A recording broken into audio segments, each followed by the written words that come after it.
പശ്ചിമേഷ്യയിൽ കടൽ യുദ്ധം രൂക്ഷമാകാൻ സാധ്യത എന്നുള്ള റിപ്പോർട്ടുകളാണ് പുറത്തുവരുന്നത്. അമേരിക്കയുടെ മൂന്നാമത്തെ പടക്കപ്പൽ USS ജോർജ് W. ബുഷ് പശ്ചിമേഷ്യയിലെത്തി. ഇതോടെ മേഖലയിൽ നിലയുറപ്പിച്ചിരിക്കുന്ന യുദ്ധക്കപ്പലുകളുടെ എണ്ണം 3 ഹോർമുസിൽ ഒരു ചരക്ക് കപ്പലിനെ IRGC സേനാംഗങ്ങൾ ആക്രമിക്കുന്ന ദൃശ്യങ്ങൾ ഇറാൻ പുറത്തുവിട്ടതിന് പിന്നാലെയാണ് യുഎസിന്റെ ഈ നടപടി.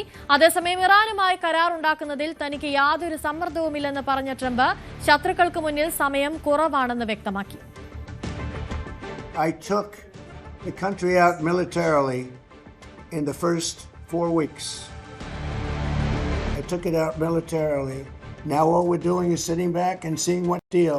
And if they don't want to make a deal, then I'll finish it up militarily with the other 25% of the targets. We've hit 78% of the targets that we've wanted to hit. We've knocked out their manufacturing. We've knocked out their missile production. We've knocked out their drone production. We've knocked out everything. In some cases, when I say knocked it out, 70, 80, 90%. It's amazing what we've done.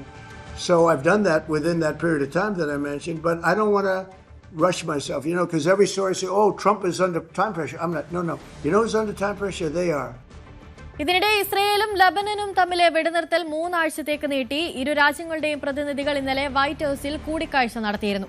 ഹിസ്ബുള്ളയിൽ നിന്ന് ലബനനെ രക്ഷിക്കാൻ US സഹായിക്കുമെന്ന് Trump ഉറപ്പു നൽകി. അജയ് സുധാബിജി ചേരുന്നുണ്ട് കൂടുതൽ വിവരങ്ങളുമായി.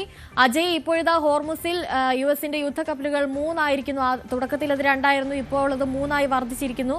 ഇത്തരത്തിൽ യുദ്ധക്കപ്പലുകളുടെ എണ്ണം വർദ്ധിപ്പിക്കാൻ US ഇങ്ങനെ വർദ്ധിപ്പിക്കാനുണ്ടായ കാരണം എന്താണ്? ഇതിന് പിന്നിലെ ലക്ഷ്യം എന്തായിരുന്നു?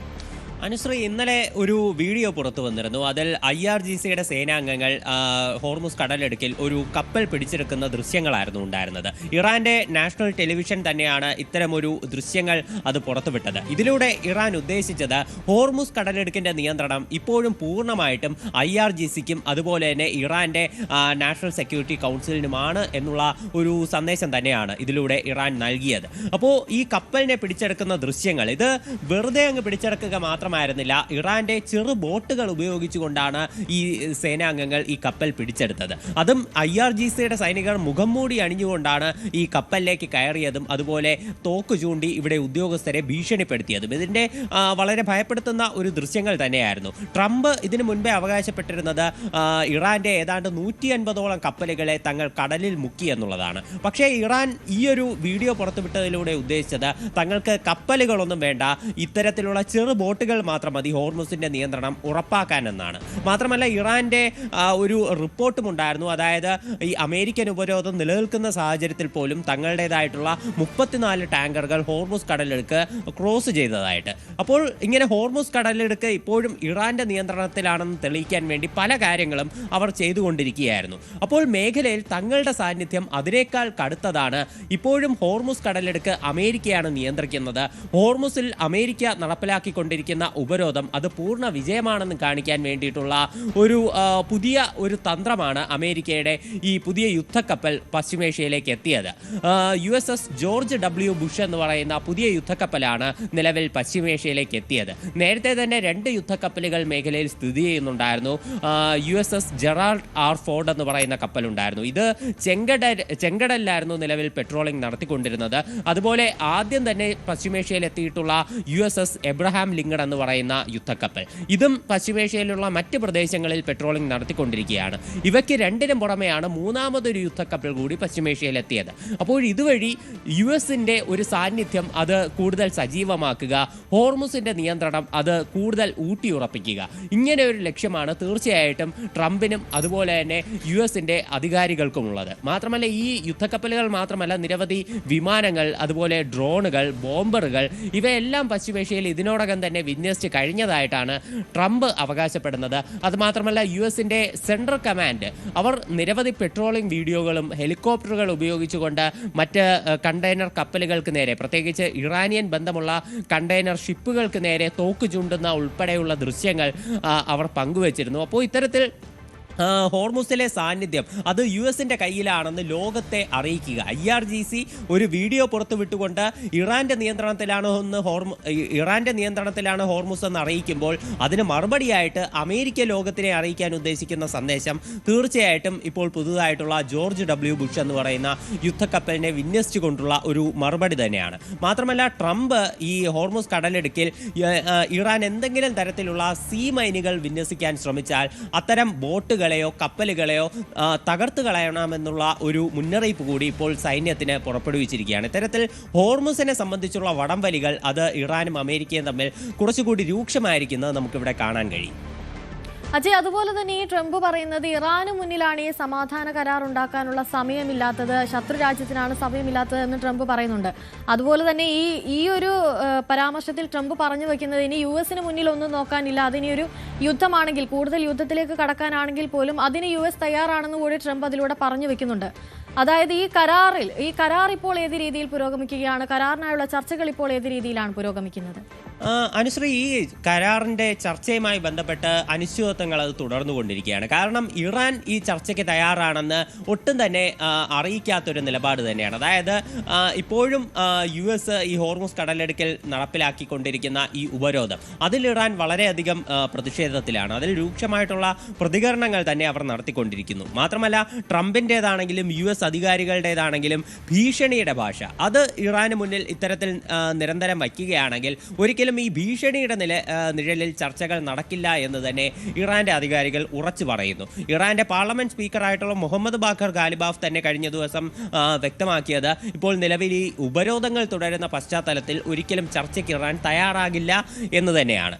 പക്ഷേ ഇപ്പോൾ ട്രംപ് നിലവിൽ ഇപ്പോൾ മാധ്യമങ്ങളുടെ ചോദ്യത്തിന് അദ്ദേഹം ഉത്തരം നൽകിയപ്പോൾ പറഞ്ഞത് ഇറാന് മുന്നിൽ സമയം കുറവാണ്, ഇറാനാണ് എത്രയും വേഗം ഒരു ഡീലിലെത്താനായിട്ട് ഇപ്പോൾ വ്യഗ്രത കാണിക്കുന്നത് എന്നാണ് ട്രംപ് പറയുന്നത്. അതായത് അദ്ദേഹം സൂചിപ്പിക്കുന്ന ഒരു കാര്യം, മാധ്യമങ്ങൾ അദ്ദേഹത്തിനോട് ചോദിച്ച ചോദ്യം ഇപ്രകാരമായിരുന്നു. അതായത് ഈ US-ഉം ഇറാനും തമ്മിലുള്ള ഒരു ഡീലിലെത്താൻ വേണ്ടി ട്രംപിന് വലിയ രീതിയിലുള്ള പ്രഷർ ഉള്ളതായിട്ടുള്ള റിപ്പോർട്ടുകളുണ്ട്, അത് ശരിയാണോ എന്നുള്ള തരത്തിലുള്ള ചോദ്യങ്ങളായിരുന്നു. അപ്പോൾ ട്രംപ് പറഞ്ഞത് തനിക്കിതിൽ യാതൊരുവിധ പ്രഷറുമില്ല, താൻ വളരെ റിലാക്സ്ഡ് ആയിട്ടിരിക്കുകയാണ്, ഈ ലോകത്തിലുള്ള എല്ലാ സമയവും തനിക്ക് മുന്നിലുണ്ട്, താനിപ്പോൾ വെറുതെ ഒരു കസേരയിലിരുന്ന് ഈ ഇറാൻ ഒരു കരാർ അല്ലെങ്കിൽ ഇറാൻ ഒരു ബെറ്റർ ഡീല് മുന്നോട്ട് വയ്ക്കാൻ കാത്തിരിക്കുകയാണ്.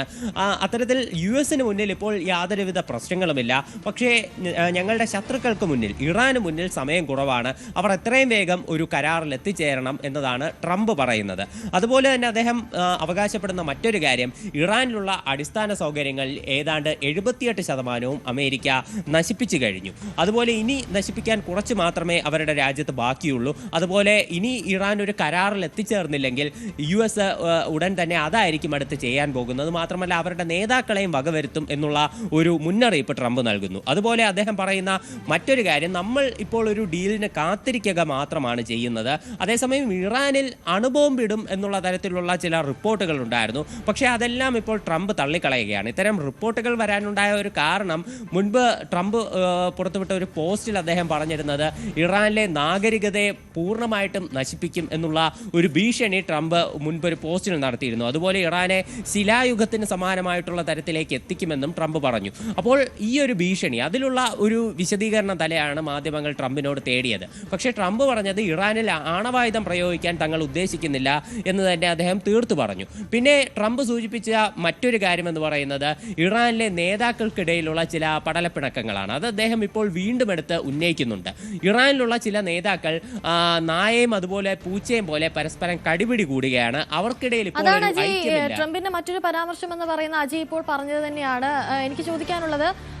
ഇപ്പോഴും ഇറാനിൽ ഒരു സമാധാനം വരാത്തതിനുള്ള പ്രധാന കാരണം, അല്ലെങ്കിൽ ഈ സമാധാന കരാറിനായുള്ള ചർച്ചകൾ കൃത്യമായ രീതിയിൽ നടക്കാത്തതിനുള്ള ഒരു പ്രധാന കാരണം ഈ തമ്മിലടിയാണ് എന്ന് വേണോ നമ്മൾ മനസ്സിലാക്കാൻ? ഇറാനിലെ നേതാക്കൾ തമ്മിൽ അഭിപ്രായ ഭിന്നതയുണ്ടെന്നുള്ള റിപ്പോർട്ടുകൾ നേരത്തെ തന്നെ പുറത്തു വന്നിരുന്നു. എന്നാൽ ഇത് പൂർണ്ണമായിട്ട് സ്ഥിരീകരിക്കാനാകുന്നില്ല. കാരണം ഈ ഹോർമുസ് കടലെടുക്ക് വിഷയത്തിൽ തന്നെയാണ് അതിലൊരു അഭിപ്രായ ഭിന്നത ഉടലെടുത്തത് എന്നാണ് തോന്നുന്നത്. കാര്യം ഈ ഹോർമുസ് കടലെടുക്ക് തുറക്കുന്നു എന്നുള്ള പ്രഖ്യാപനം ആദ്യം നടത്തിയത് ഇറാന്റെ വിദേശകാര്യ വക്താവാണ്. എന്നാൽ അതിന് പിന്നാലെ ഇറാനിലുള്ള മുതിർന്ന നേതാക്കൾ, ഇപ്പോൾ ഇറാന്റെ പാർലമെന്റ് സ്പീക്കറാണെങ്കിലും അല്ലെങ്കിൽ ഇറാന്റെ വിദേശകാര്യമന്ത്രിയാകട്ടെ അല്ലെങ്കിൽ ഇറാന്റെ പരമോന്നത നേതാവാകട്ടെ, അവരൊന്നും യാതൊരു പ്രതികരണവും പ്രസ്താവനകളൊന്നും ഇതിനെ സംബന്ധിച്ച് നടത്തിയിരുന്നില്ല. തുടർന്ന് 2-3 ദിവസങ്ങൾ തുടർച്ചയായിട്ടാണെങ്കിലും അവരുടെ ഒരു പോസ്റ്റുകളും സാമൂഹ്യ മാധ്യമങ്ങൾ കണ്ടില്ല, അവരുടെ അഭിമുഖങ്ങളൊന്നും തന്നെ കാണുന്നുമില്ലായിരുന്നു. പിന്നീടാണ്, അതായത് 2-3 ദിവസങ്ങൾക്ക് ശേഷം ഉടൻ തന്നെ ഇവർ ഈ ഹോർമുസ് കടലിടുക്ക് അടച്ചുകൊണ്ടുള്ള ഒരു പ്രസ്താവന പുറത്തിറക്കുന്നു. അപ്പോൾ ഇതിനവർ വിശദീകരണം നൽകിയത് US ഹോർമുസ് കടലിടുക്കിൽ ഇറാനിയൻ കപ്പലുകൾക്ക് നേരെയുള്ള ഉപരോധം തുടർന്നു വരികയാണ്. അപ്പോൾ ഇത് ഒരിക്കലും ഒരു നീതീകരിക്കാനാകില്ല, അതുകൊണ്ട് ഹോർമുസ് കടലിടുക്ക് അടയ്ക്കുന്നു എന്നുള്ളൊരു പ്രസ്താവനയാണ് ഇറാൻ നടത്തിയത്. അപ്പോൾ ഈ ഹോർമുസ് വിഷയത്തിൽ തന്നെയുള്ള ഒരു തർക്കം, ഇത് ഒരു അന്താരാഷ്ട്ര സമ്മർദ്ദത്തിനെ തുടർന്നാണ് ഇറാനിലെ ഒരു മിതവാദികൾ ഹോർമുസ് കടലിടുക്ക് തുറക്കാൻ തീരുമാനിച്ചതെന്നാണ് പരക്കെയുള്ള ഒരു ആക്ഷേപം. അപ്പോൾ ഈ തീവ്ര നിലപാടുകാർ ഈ ഹോർമുസ് കടലിടുക്ക് അടയ്ക്കണമെന്നുള്ള നിലപാടിൽ തന്നെയായിരുന്നു. അതാണ് US-ന്റെ ഉപരോധം ഒരു ന്യായീകരണമായി കാട്ടിക്കൊണ്ട് ഹോർമുസ് കടലിടുക്ക് അടച്ചതെന്നും ഒരു ആക്ഷേപമുണ്ടായിരുന്നു. ഈ ഒരു വിഷയം തന്നെയാണ് ട്രംപ് ഇപ്പോൾ നിലവിലെടുത്ത് സൂചിപ്പിക്കുന്നത്. കഴിഞ്ഞ ദിവസം US-ന്റെ